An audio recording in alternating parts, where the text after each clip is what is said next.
Good morning. आज की class में हम लोग क्लास 12th का chapter number first the last lesson इसके बाद इसको रीड करेंगे और इसमें जानेंगे कि क्या क्या इसके अंदर है। तो स्टार्ट करने से पहले मैं आपको राइटर के बारे में बताना चाहूँगा। इसके राइटर है अल्फोंसे डॉजेट। ये एक was a French novelist. He was a French novelist and a short story writer.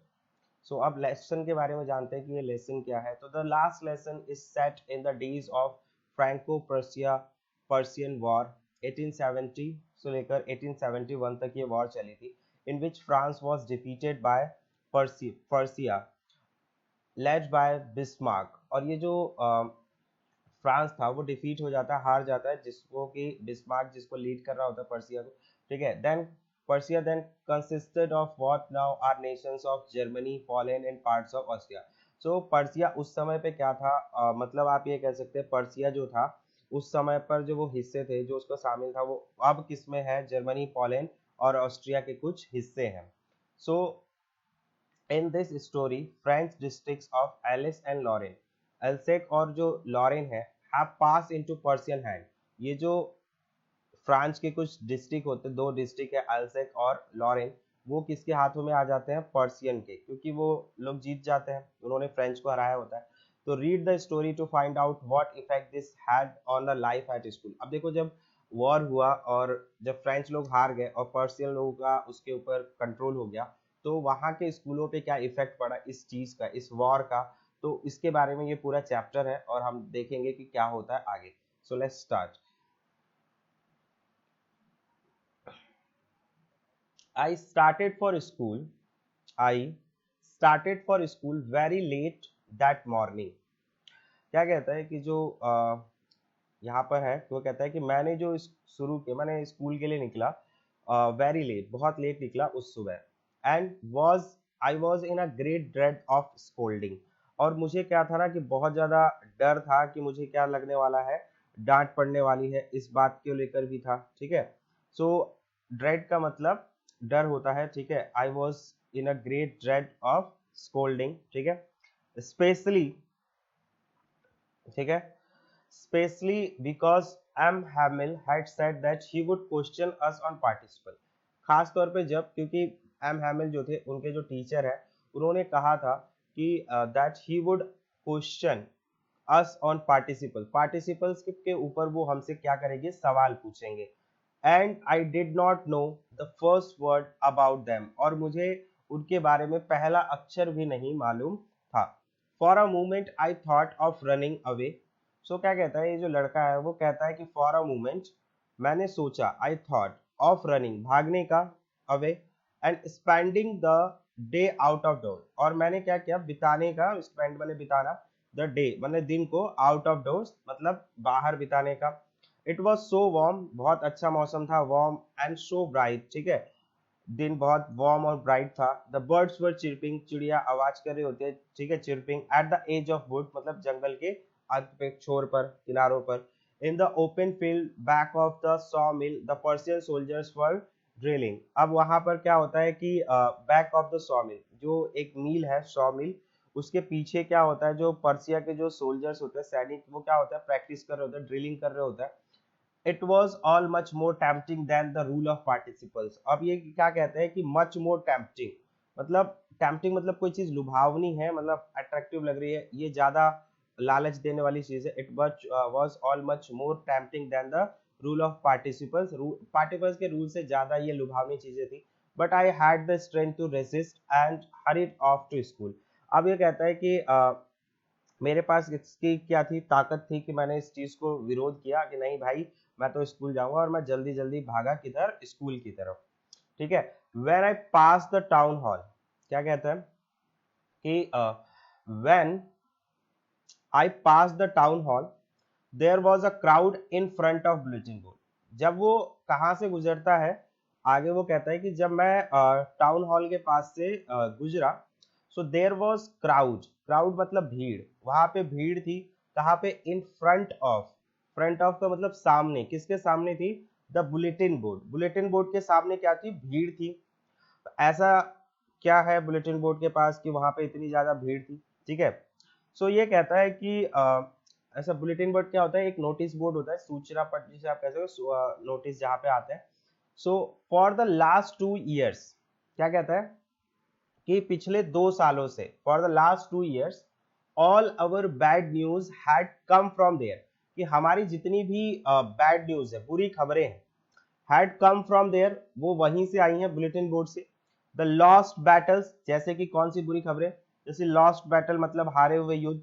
The draft, ठीक है।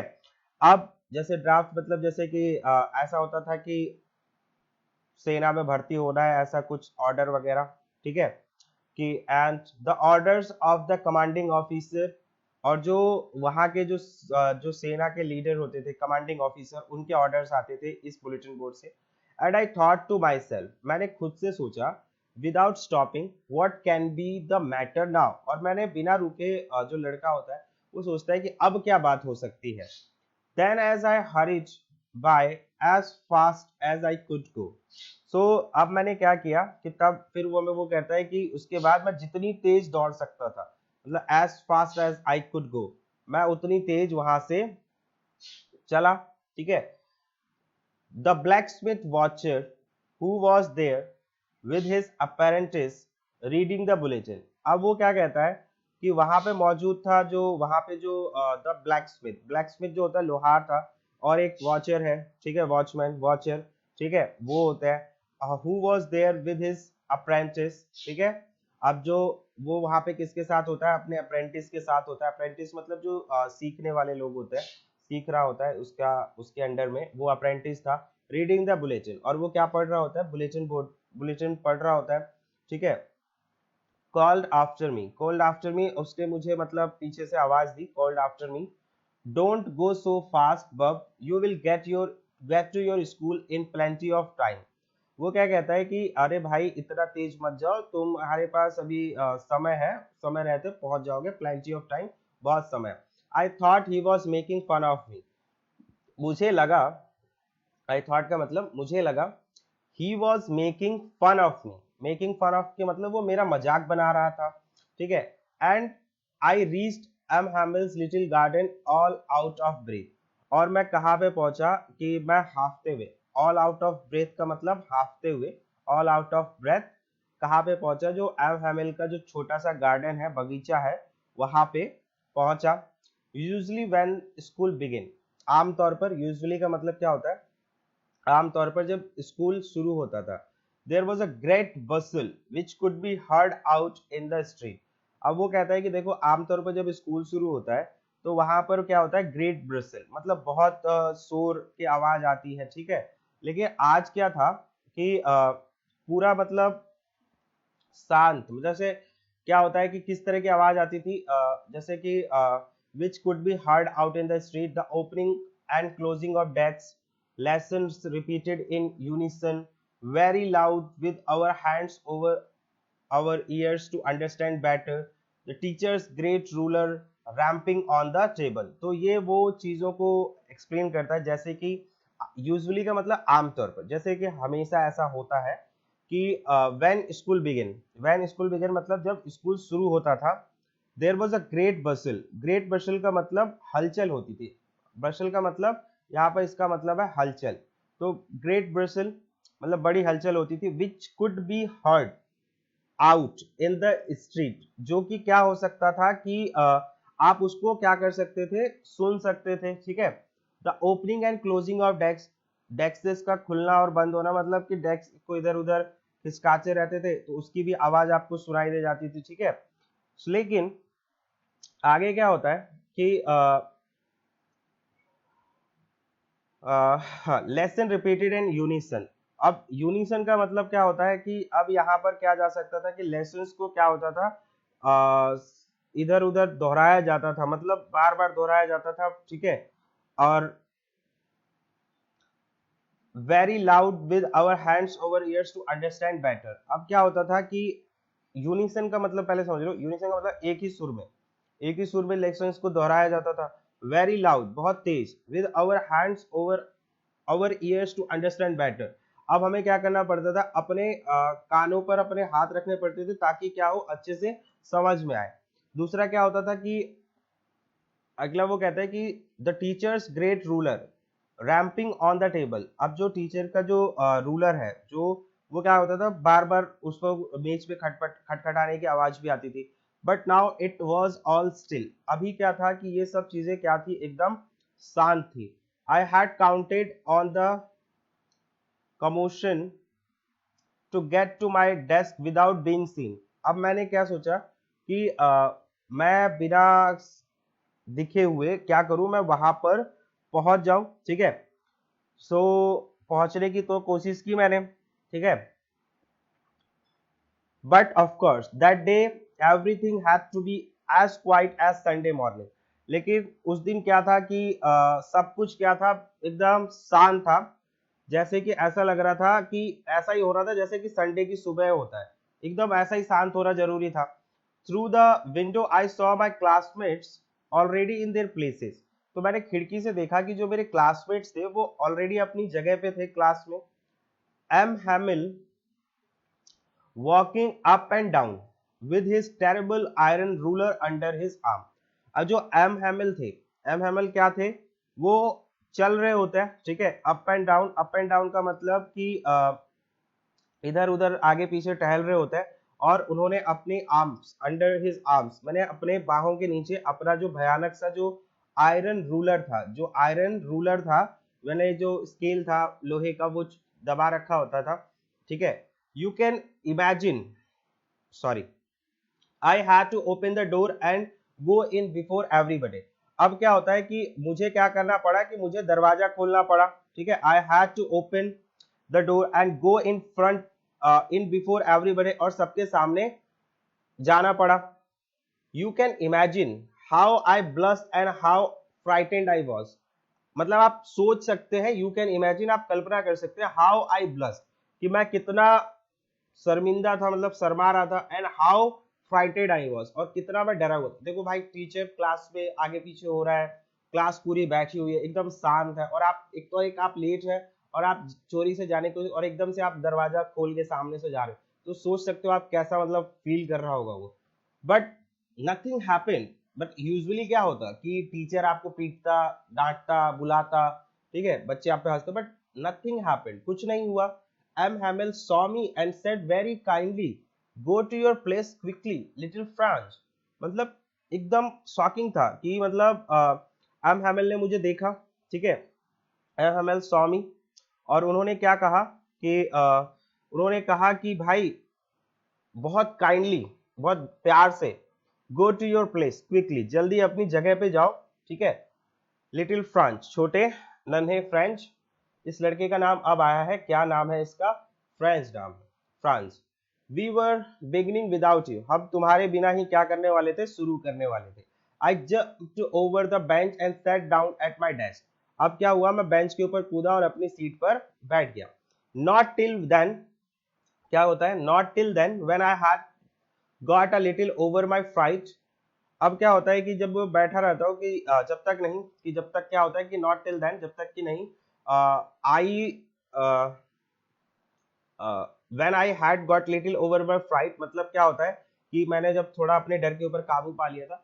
Did I see that our teacher had on his beautiful green coat. तो मैंने क्या देखा कि मैंने देखा है कि क्या, मैंने देखा कि जो मेरे जो टीचर है, उन्होंने अपना on his beautiful green coat, उन्होंने अपना सुंदर हरा वाला कोट पहना हुआ था। हिज फ्रिल्ड शर्ट, और उन्होंने अपनी फ्रिल वाली झालीदार वाली शर्ट पहनी हुई थी। And the little black silk cap, और उन्होंने अपनी छोटी सी काली जो सिल्क रेशम की जो टोपी होती है वो पहनी हुई थी। ऑल एम्ब्रॉयड्रेड, एम्ब्रॉयड्रेड मतलब कि सभी कढ़ाईदार, उस पर कढ़ाई की गई थी, ठीक है। And that never never wore except on the expectation and prizes, जिसको कभी नहीं पहना जाता था, जब कोई जांच करने के लिए आते थे, इंस्पेक्शन के लिए आते थे, तब पहना जाता था, और प्राइस जिस दिन डिस्ट्रीब्यूट होता था उसी दिन पहना जाता था। Besides, the whole school seemed so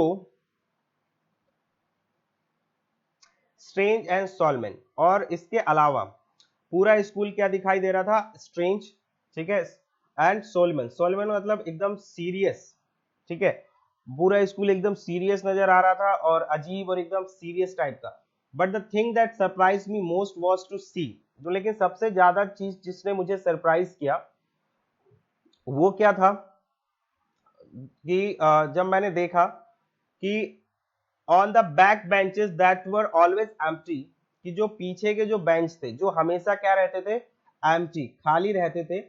the village people sitting quietly like our self, मतलब उस पे क्या बैठे हुए थे, जो गांव के लोग थे, the village people the village people sitting quietly like our self, कि हमारे जैसे ही, ठीक है, कि हमारी ही तरह, लाइक अवर सेल्फ, हमारी तरह ही वो लोग भी चुपचाप बैठे हुए थे, क्वाइटली सिटिंग, चुपचाप बैठे हुए थे। ओल्ड हाउसर, कौन कौन था वहां पे, ओल्ड हाउसर, ठीक है, और with his three concern hat, और जिसकी की with his three cornered, sorry concern पढ़ दिया, cornered, with his three cornered hat, जिसकी की तिकोने वाली, जो तीन कोने वाली एक तिकोनी सी उसने टोपी पहनी हुई थी। और क्या था, द फॉर्मर मेयर, जो भूतपूर्व एक्स मेयर था, द फॉर्मर पोस्ट मास्टर, जो भूतपूर्व मतलब जो आप पोस्ट मास्टर नहीं, पहले पोस्ट मास्टर थे, and the several other beside, और उनके अलावा भी बहुत सारे लोग, अन्य लोग वहां पे थे, ठीक है।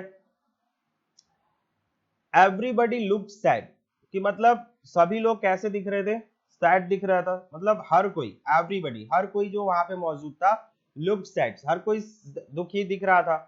And Hauser had brought an old primer, जो हाउसर था उसने अपनी एक प्राइमर लेके आया था, primer thumbed at the edges at the held open at his knees with his great spectacles lying across the pages। अब ये जो प्राइमर है एक कोई किताब होगी, ठीक है बाल, ठीक है, जिसके उसमें क्या था कि thumbed at the edges and he held it open his knees with his great spectacles lying across the pages। अब क्या हो रहा था कि उसने थंब, जिसके मतलब किनारे थे ना वो घिस गए थे, ठीक है, edges, thumbed at edges, he held it open at knees and with the great spectacles, और उसने क्या हुआ था, अपने घुटनों के ऊपर उसने रख के खोला हुआ था, और with his great spectacles lying across the pages, और उसका जो बड़ा सा चश्मा था, his great spectacles lying across the pages, वो किस पे पड़ा हुआ था, आड़ा रखा हुआ था, मतलब रखा हुआ था किसके ऊपर, अक्रॉस द पेजेस, पेजेस के ऊपर। While I was wondering about it all, जब मैं क्या कर रहा था, व्हाइल मतलब जब, आई वाज वंडरिंग, मैं सोच रहा था इस सब के बारे में, अबाउट इट ऑल, वंडरिंग का मतलब सोच रहा था कि इट ऑल, इस सब के बारे में, M Hamel mounted his chair, तो एम हैवेल ने क्या किया कि अपनी कुर्सी पर बैठ के, माउंट मतलब बैठना, हालांकि चढ़ना होता, तो अपनी चेयर पे बैठ गए, ठीक है, and in the same grave and gentle tone which he had used to me said, my children, this is the last lesson I shall give you। अब क्या होता है, अपनी कुर्सी पे जब वो बैठते हैं तो उसी अपने ग्रेव एंड जेंटल टोन में, मतलब उसी मतलब गंभीर स्वर में, एकदम शांत, ठीक है, और वो क्या कहते हैं, which he had used to me, जिस जो उन्होंने मुझे जब मैं क्लास में आया था तो उन्होंने जो यूज किया था वही टोन थी, सेड, माय चिल्ड्रन, मेरे बच्चों, this is the last lesson, ये आखिरी लेसन है, आई शैल गिव यू, जो मैं तुम्हें दूंगा। The order has come from Berlin to teach only German in the schools of Alsace and Lauren.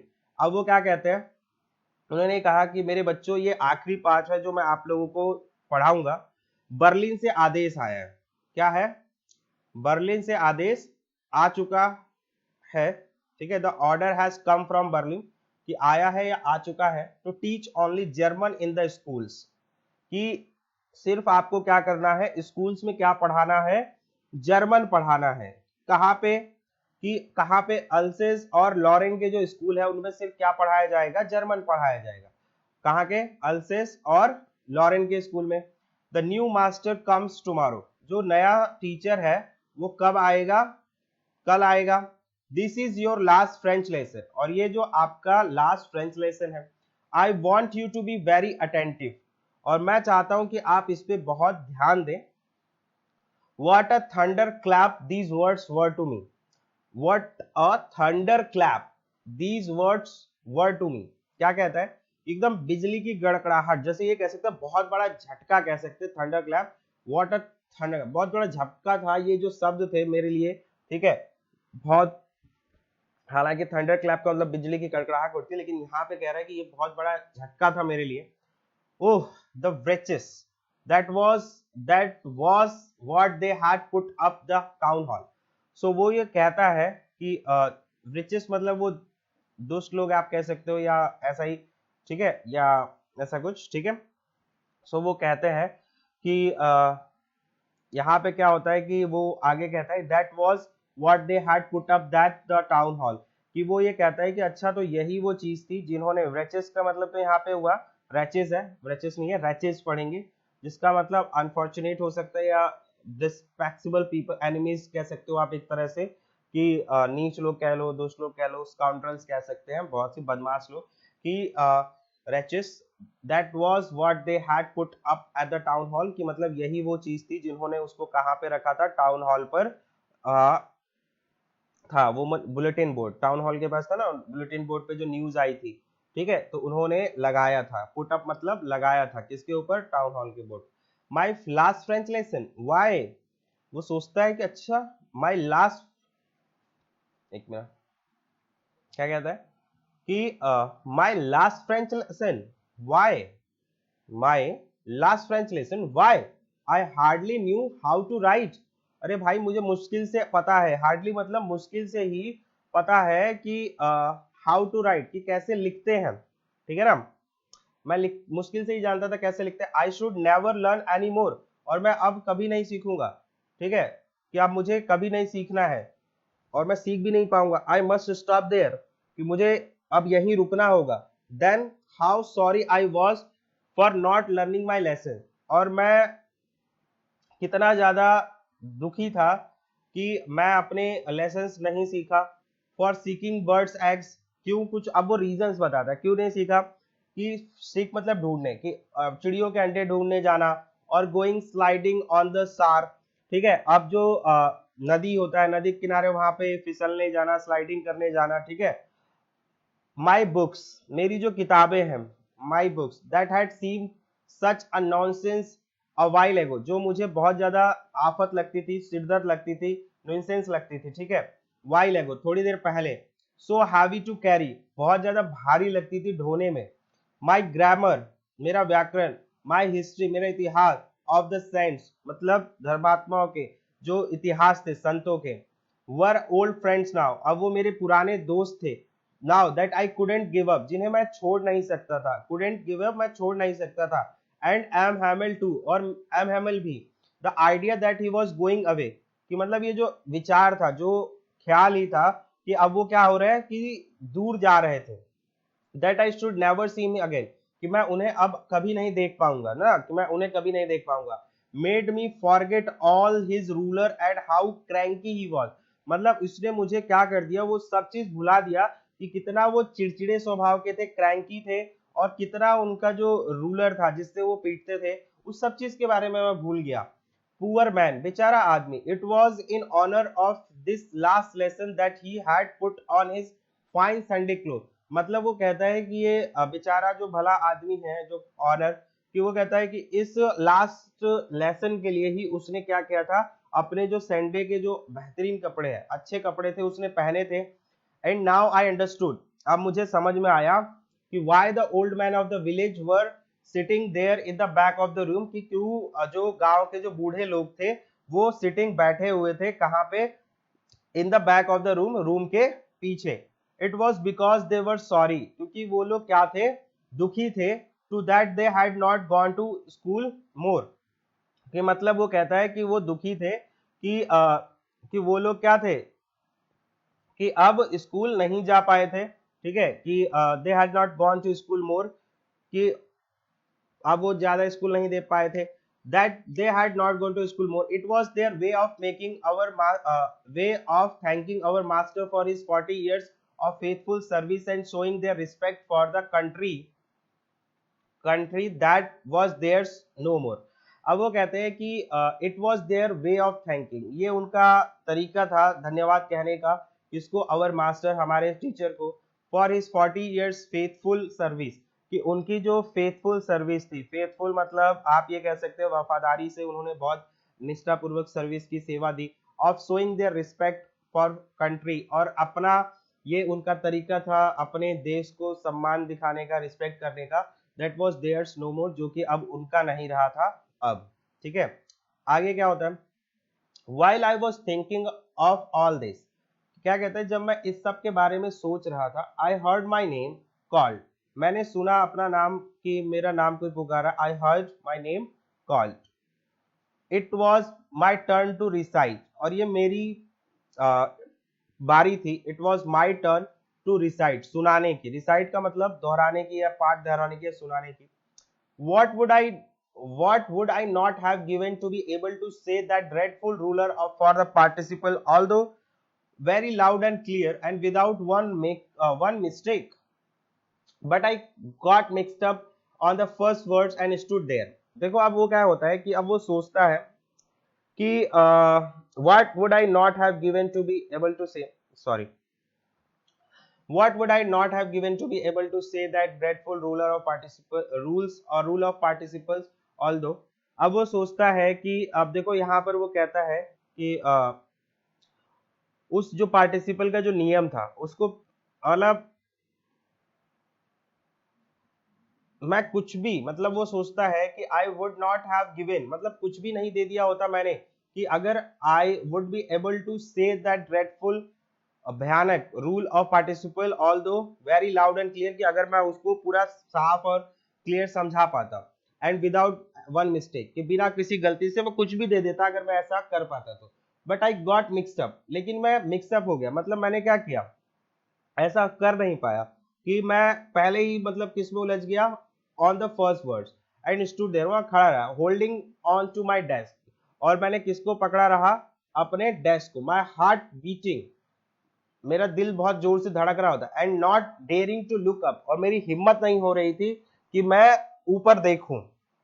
I heard M हैमल से टू मी, मैंने सुना एम हैमल ने मुझसे कहा, I want scold you little France, मैं तुम्हें नहीं डांटूंगा लिटिल फ्रांस, ठीक है, you must feel bad enough, वो कहता है कि तुम खुद ही बुरा फील कर रहा होगा, तुम्हें लग रहा होगा, सी हाउ इट इज, कि देखो ऐसा है, every day we have said to our self, कि हमने हर रोज अपने आप से कहा, blah I have plenty of time, कि हमारे पास बहुत सारा समय है, I will learn it tomorrow, कि मैं इसे कल सीखूंगा, and now Alsace, sorry, and now you see where we have come out, कि अब देखो हम कहां पर आ गए हैं, ठीक है, पहुंचे हैं। That's the great trouble with Alsace, और यही सबसे बड़ी समस्या है एलिस के साथ, ठीक है, कि हम क्या करते हैं, see puts off learning till tomorrow, कि इसने जो सीखना था उसको किस पे रखा, हमेशा किस पे टाल दिया, कल पर, किस पे टाल दिया, कल पर टाकर, हर चीज को कल पर टाला। Now those fellows out there will have the right to say to you, how is it you pretend to be Frenchmen, you can neither speak nor write your own language। अब जो बाहर के लोग हैं, जो जर्मन सैनिक है ना, कि now those fellow out there, जो बाहर के लोग will have the right to say to you, कि उनके पास अब क्या है, अधिकार है, कहने का अधिकार होगा, how is it, कि कैसे, ये कैसे है, how is it you pretend to be Frenchman, कि तुम नाटक करते हो फ्रेंचमैन होने का, yet you can neither speak nor write your own language, कि अब वो कहता है कि ना तुम अपनी भाषा बोल सकते हो, ठीक है, nor write your own language, neither speak, ना तो तुम बोल सकते हो ना लिख सकते हो अपनी भाषा, but you are not the worst, लेकिन तुम सबसे बुरे नहीं हो, ठीक है, you are not the worst. Poor little Frank, we all a great deal of reproach ourselves with it। कहता है कि देखो हम ही दोष देने के लिए तो हम लोग भी बहुत है, ठीक है, हमारे पास भी बहुत कुछ है, कि हम सभी के पास, we all a great deal of reproach ourselves, हम सभी के पास अपने आप को रिप्रोच करने का मतलब दोष देने का, धिक्कारने का है, बहुत सी चीजें हमारे पास, a great deal। Your parents were not anxious enough to have you learn, they preferred to put you to work on farm or at mills so as to have a little more money। अब वो कहते हैं कि जो तुम्हारे माता पिता थे, your parents were not anxious, वो भी चिंतित नहीं थे, ठीक है, उत्सुक नहीं थे। Enough to have you learn, कि तुम्हें क्या कर सके, कि तुम्हें सिखाया जा सके। वो क्या करते थे, they prefer to put you to work on a farm. उन्होंने क्या करा कि उन्होंने ज्यादा सही पसंद किया, उन्हें ज्यादा अच्छा लगा कि तुम्हें काम पे लगाया जाए फार्म पे, ताकि और मील पर, so to have little more money, ताकि थोड़ा और पैसा आ जाए। And I have to blame also, और मुझे भी मैं भी दोषी हूँ। I have been blame to also, कि मैं भी दोषी रहा हूँ। Have I not often sent you to water my flowers instead of learning your lesson, क्या मैंने नहीं तुम्हें भेजा कि जाओ मेरे जो फ्लावर्स हैं कि उनको पानी दो, इंस्टीड ऑफ लर्निंग लेसन, कि तुम अपने पार्ट को सीखो, उसके बदले में मैंने कहा कि तुम जाके पानी दो। And when I wanted to go fishing I not just give you holiday, और जब मुझे मछली पकड़ने जाना चाहता था तो मैंने तुम्हें छुट्टी नहीं दे दी। So then from one thing to another, मतलब क्या होता है कि एक बात से दूसरी बात चलती है। M Hamel went on talk of the French language, और फिर वो अपना जारी रखते हैं किसके बारे में, बोलना करते रहते हैं कि फ्रेंच लैंग्वेज वाले, सेइंग दैट, कहते हुए कि it was the most beautiful language in the world, वो कहते हैं कि ये दुनिया में सबसे सुंदर लैंग्वेज थी, ठीक है, सबसे सुंदर भाषा है। It was the most language in the world, the clearest and the most logical, सबसे क्लियर और सबसे logical, that we must guard it among us and never forget it, और ये कहते हैं कि जिसे हमें अपने आप में इसकी रक्षा करनी है, गार्ड करना है, संभाल के रखना है, ठीक है, और नेवर फॉरगेट इट, और इसे कभी भूलना नहीं है। Because when a people are enslaved, कि क्या कहता है कि जब लोग गुलाम होते हैं, व्हेन पीपल आर एनसेल्फ, एनसेल्फ का मतलब होता है गुलाम, जब पीपल गुलाम होते हैं, लोग गुलाम होते हैं, as long as they hold fast to their language, मतलब कि जब तक अपनी वो मजबूत लैंग्वेज को मजबूती से पकड़े रहते हैं, it is as if they had the key to their prison, तो ऐसा होता है जैसे कि उनके पास अपनी जेल की चाबी है। Then he opened a grammar and read us our lesson, उन्होंने ग्रामर की बुक निकाली और हमारा पाठ पढ़ा। I was amaze to see how well I understood it, और मैं मतलब आश्चर्यचकित था, अमेज था कि कैसे मुझे क्या है पूरा का पूरा सब समझ में आया, ठीक है, कि मुझे सब कुछ अच्छी तरह से समझ गया था। I was amaze to see how well I understood it all he said seem to so easy, मतलब जो उन्होंने कहा, जो कुछ कहा, ठीक है, ऑल ही सेड, जो कुछ उसने कहा, सीम्ड सो इजी, मतलब सब कुछ इतना लग रहा था कि सब आसान, इतना आसान, इतना आसान। आई थिंक, मैंने सोचा that I had never listened so carefully and that he had never explained everything with so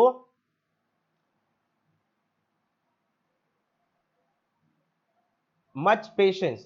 तो मुझे भी लगता है कि मैंने आज तक इतने ध्यान से नहीं सुना था, मतलब इतना ध्यान से नहीं सुना था, और ना ही उन्होंने इतने ध्यान से चीजों को पेशेंस से बताया था। It seemed almost as if the poor man wanted to give us all he knew before going away, मतलब ऐसा लग रहा था, इट सीम्ड ऐसा लग रहा था जैसे वो बेचारा आदमी जो चाहता था कि वो सब कुछ दे दे, ऑल न्यू, जो कुछ वो जानता है, बिफोर गोइंग अवे, दूर जाने से पहले, and to put it all into our heads at one stroke, और एक ही झटके में, एट वन स्ट्रोक, वो हमारे दिमाग में सब कुछ डालना चाहता था।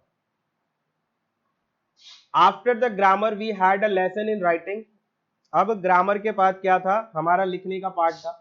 That day M Hamel had new copies for us, उस दिन एम हेमल के पास हमारे लिए न्यू कॉपियां थी, written in a beautiful round hand, France Alsace, France Alsace, France Alsace, और उसके ऊपर लिखा हुआ था फ्रांस एल्सिस, फ्रांस एल्सिस, ठीक है, और दे लुक लाइक लिटिल, और उस पे क्या लिखा हुआ था, कैसे लिखा हुआ था, जिसपे गोल लिखावट में, सुंदर गोल लिखावट में लिखा हुआ था, they look like little flags floating everywhere in the school room, hung from the rod at the top of our desk. अब क्या था कि वो ऐसे फ्लॉट, मतलब तैरते हुए लग रहे थे, जैसे कि लिटिल फ्लैग, छोटे झंडों की तरह, ठीक है, और हमारे डेस्क पर रॉड पर लटके हुए ऐसे लग रहे थे। You are to have seen how every one said to work and how quiet it was, मतलब आपको ये देखना था कि आप ये सोच सकते हैं कि सॉरी, कहाँ पे कुछ भूल गया क्या, the only sound was the scratching of the pens over the, मतलब सब कुछ तो शांत था. How every one set to work, सब लोग काम पे लगे हुए थे. And how quiet it was, कितना ये सब शांत था. The only sound was the scratching of the pens over the paper. सिर्फ जो आवाज आ रही थी वो किसकी आ रही थी, जो पेन को लिखने की आवाज, खुरचने की आवाज आ रही थी. Of the pens over the paper. Once some beetles flew in, कि तभी क्या हुआ कि कुछ बीटल्स थे, ठीक है, कि some beetles flew in but nobody paid any attention to them. तभी क्या होता है, कुछ कीड़े मकोड़े अंदर आ गए लेकिन किसी ने भी उस पर ध्यान नहीं दिया. Not even the littles ones who worked right on the tracing their fish hooks as if that was French too. अब क्या होता है कि वहां पे जितने भी थे, जो लोग थे, किसी ने उस पर ध्यान नहीं दिया. Who worked right on the tracing their fish hooks as if that was French too. On the roof, the pigeon cooed very low, and I thought myself, will they make them sing in German? Even the pigeon. So मैं बस सोच रहा था, on the roof the pigeon cooed very low. जो pigeon थे, जो कबूतर थे, वो बहुत धीरे धीरे बोलते हैं, ठीक है. I thought, मैंने सोचा कि to myself, खुद सोचा कि will they, ठीक है, कि will they, जो make them sing in German even the pigeons, क्या वो जो कबूतरों को भी जर्मन में गाना गवाएंगे, यहां तक पिजेंस को भी. So whenever I looked up from my writing. So वो कहता है कि वेन एवर, जब मैंने जब कभी मैं लिखते लिखते ऊपर उठ के देखता था, I saw M Hamel sitting motionless in his chair, कि मतलब बिना मतलब हलचल किए, वो देखते बिना हिले डुले क्या थे, वो बैठे हुए थे अपनी चेयर पे. Gazing first at one thing, मतलब वो बैठे हुए देख रहे थे हर एक चीज को, फिर दूसरी चीज को, at another, as if he wanted to fix in his mind just how everything looked in that little school room, कि कैसे सब कुछ उस छोटे से कमरे में दिखाई दे रहा था. Fancy for 40 years he had been there in the same place. कहता है कि अगले मतलब पिछले साल 40 सालों से वो सेम जगह पे था. With his garden outside the window, मतलब खिड़की के बाहर जो उनका गार्डन था. And his class in front of, उनके सामने क्लास, जस्ट लाइक दैट, उसी तरह. Only the desk and benches had been worn smooth.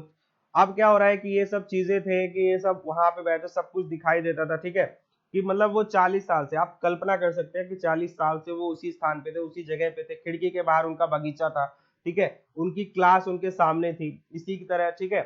जो सिर्फ ओनली जो डेस्क थे वो घिस घिस कर क्या हो गए थे, स्मूथ हो गए थे, चिकने हो गए थे. The walnut trees in the garden were taller, जो जो गार्डन में अखरोट के पेड़ थे वो क्या हो गए थे, बड़े हो गए थे, ठीक है. एंड द हॉप वाइन, जो हॉप वाइन होती है, एक प्रकार की बेल होती है, दैट हैड प्लांटेड हिमसेल्फ, जिसको उन्होंने खुद लगाया था, twined about the window to the roof. अब वो क्या हो गई थी कि खिड़कियों से लिपटते वो किस पे पहुंच गई थी, छत पे पहुंच गई थी. How it must have been broken his heart to leave it all, कि कैसा मतलब ये हो सकता है कि ये सब छोड़कर जाना, उनका दिल कितना तोड़ दिया होगा, दुख रहा होगा. पुअर मैन, बेचारा आदमी. To hear his sister moving about in the room above packing the trunks for they must have been country next day, कि must leave the country next day. अब उनको जो सुनाई दे रहा था कि उनकी जो सिस्टर है इधर उधर घूम के वो पैक कर रही थी बक्से ट्रंक वगैरह को, उसके सुनना, क्योंकि उन्हें अगले दिन ये देश छोड़ना था. But he had the courage to hear every lesson to the very last, मतलब उनके पास करेज था, साहस था, to hear every lesson to the very last, कि उन्होंने पूरा लेसन सुना. We had a lesson in history, हमारा हिस्ट्री का लेसन था. Then the babies chanted ba be bi bo, babies ने ये सब चीजें. Down there at the back of the room old Hauser put on his spectacles and holding his primer in, और उन्होंने अपने चश्मे पहने हुए, जो प्राइमर किताब थी, both hand spelled the letters with them, और उनके साथ वो लेटर्स उसने कहे. You could see that he too was crying, his voice trembled with emotion, आप देख सकते थे वो भी रो रहा था, और उनकी वॉइस भी क्या थी, ट्रेम्बल, और उनकी वॉइस क्राइंग थी, हिज वॉइस ट्रेम्बल, उनकी आवाज लड़खड़ाने लगी इमोशन से. It was so funny to hear him that all we wanted to laugh and cry, मतलब उसको सुनकर ऐसा हंसी भी आ रही थी, और हम लोग हंसना भी चाहते थे और रोना भी. And how well I remember it that last lesson, और मुझे कितना अच्छे से वो याद था वो last lesson. All at once the church clock struck 12. अब जो तभी क्या होता है, अचानक से जो चर्च की घड़ी थी, क्लॉक स्ट्रक 12, किस पे अटक जाती है, 12 बजाती है। Then the Angelus at the same moment the trumpets of the Persian returning from drill sounded under our windows। तभी क्या होता है कि एंजेलस प्रार्थना की जो घंटी होती है, तो उस समय जो एशियाई जो पर्सियाई जो सैनिक थे वो आवाज करते हुए, ट्रम्पेट्स ऑफ द पर्सियन मतलब वो क्यों जैसे ड्रिल से आ रहे थे तो उनकी आवाज सुनाई दे रही होती है बिगुल की, ठीक है। सो हमें खिड़की से एम हैमिल स्टूड अप, वहां पे खड़े होते, very pail in his chair and I never saw him look so tall. और मतलब मैंने देखा कि एम हैमिल जो थे वहां पे कुर्सी से खड़े हो जाते, उनका चेहरा बहुत पीला पड़ गया था, उदास था। मतलब मैंने उतना कभी उन्हें नहीं देखा था, मतलब दुखी, ठीक है। लुक सो टॉल मतलब उसके बाद पहली बात तो सो टॉल यहाँ पर इसका मतलब होता है बहुत ज्यादा अपने आप को आत्मविश्वासी, मतलब महान नहीं देखा था उनको। My friend said he I but something choked him, he could not go on. मतलब वो कुछ कहना चाहते थे कि मेरे दोस्तों, ही आई कह के वो रुक जाते हैं, उनकी जो चॉक मतलब उनका गला एकदम से भर आता है और वो शांत हो जाते हैं, आगे नहीं बढ़ सके। Then he turned to the blackboard, took a piece of chalk, वो ब्लैक बोर्ड की तरफ जाते हैं और एक चाक का टुकड़ा लेते हैं and bearing on with all his might, मतलब बियरिंग का मतलब अपनी सारी ताकत को इकट्ठा करते हुए, ठीक है। Bearing all with all his might, जितनी उसकी ताकत थी, ठीक है, पूरी ताकत लगाकर उन्होंने लिखा as large as he could, जितना बड़ा वो लिख सकते थे। क्या लिखा उन्होंने, ठीक है, कि वीवे ला फ्रांस, वीवे ला फ्रांस, इसका मतलब क्या होता है, फ्रांस अमर रहे। Then he stop and leaned his head against the wall, और वो रुक गए और उन्होंने अपना सिर दीवार के सहारे लगा लिया, झुका लिया। And without a word he made a gesture to us with his hand, school is dismissed. और उन्होंने बिना कोई वर्ड की आवाज किए उन्होंने इशारे से कहा कि स्कूल इज डिसमिस्ड, कि अब स्कूल समाप्त होता है, यू मे गो, अब आप जा सकते हैं। इस तरह से ये खत्म हो जाता है। तो that's how this chapter ends, ठीक है। आई होप आपको समझ में आया होगा। मिलते हैं नेक्स्ट वीडियो में। Thank you, bye bye.